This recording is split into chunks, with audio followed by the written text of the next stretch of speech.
Hello and welcome to the second episode of SpoilerView, where our sole purpose is to discuss movies. So although the Academy Awards were this week, I'm not gonna talk about any of the winning movies, although I did say that 12 Years a Slave was gonna win Best Picture, and it did.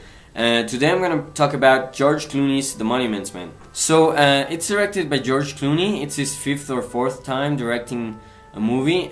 His last movie was The Ides of March, which was nominated for Best Picture. The Monuments Men is very well paced. I think that his directing was very good. I like the casting. Obviously, he also stars in the movie alongside Matt Damon, Bill Murray, John Goodman, Kate Blanchett, Jean Dujardin, who won the Oscar for The Artist for Best Actor, Hugh Bonneville and Bob Balaban, who I think I hadn't seen them in any other movie. So the acting was amazing in this movie. I have a few things to point out. One of them is the relationship between Bill Murray's and Bob Balaban's character. I think they were both amazing in the roles, and you could see the relationship evolving throughout the movie, which I thought was very cool. And I thought some of the interactions that they had were very funny. So another thing I have to say is I thought that Dimitri Leonidas' character, who was this young guy, the only young guy in the group, I thought his character was very cool, and I thought that it was important for the dynamics of the group in the movie.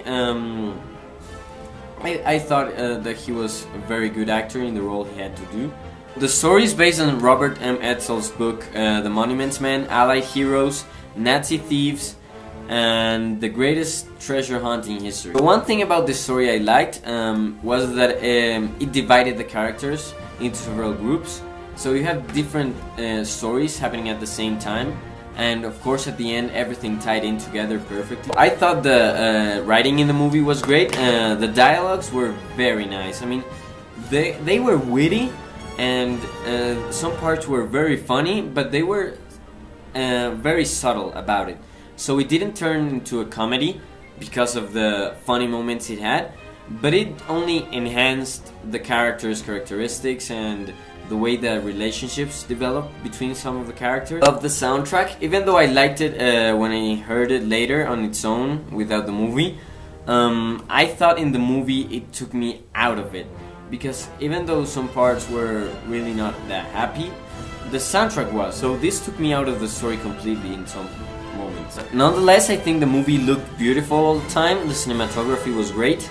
When they're approaching the castle where they find all the statues, I think that part was amazing. There were several parts that looked beautiful. When Matt Damon's character was flying over Paris, I think the part was great. The mountains in Germany as the background, basically throughout all the third act, I think the part was great. It looked beautiful all the time. I think that's a bit ironic because, I mean, it's a war and it's supposed to be greedy and ugly all the time, but the scenes were very beautiful. So the movie premiered on February 7th, and with a budget of 70 million, it's made more than 106 million worldwide and 67 domestically. I think it's gonna make a little more than what it needs to break even. I think that's not bad. I mean, it's not losing the studio money, but it's not making a whole lot. I would have thought the movie was gonna make more money because I liked it so much. So time for the most important part, the ratings of the movie. Rotten Tomatoes shows 34%. The audience shows 51%, which is also very little. Metacritic shows a 55%, 52 for the critics. I mean, it's very little. I thought it would have had a higher score. And IMDb shows 6.3, which is all. I mean, it's a whole lot better, but still not good. My score for the movie is gonna be a lot higher than that, because I mean, I liked it. I would watch it again. So my score for the movie is a 7.3, I think. I liked it a lot. Hope you liked this video. Please thumbs up if you did. Subscribe if you want to see more. I'm gonna be posting another episode next Thursday, so comment below telling me what movies should I talk about and what did you think about The Monuments Men. And thanks for watching.